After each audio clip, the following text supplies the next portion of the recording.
Çakını bana koyacak. Ne olur. Şırmanlar yerlere bakalım.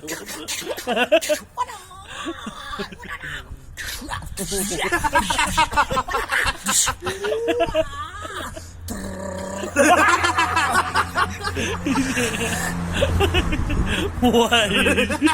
Moyun kıtırlat koysa moyundu. Vay. Davay davay. Vay vay. Hatırı şunlarda dedi. Bana kim olsa kim tırıyor falan.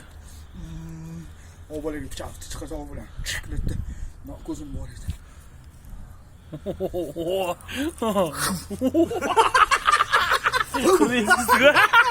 Rizkisi gördüm.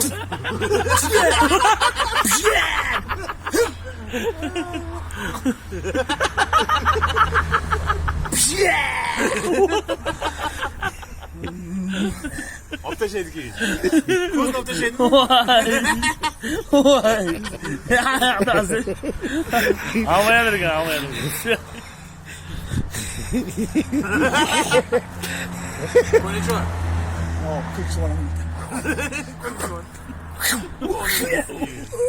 Geçenize kadar kaldı. Öl kaldılar böyle koy. Mehmet abi.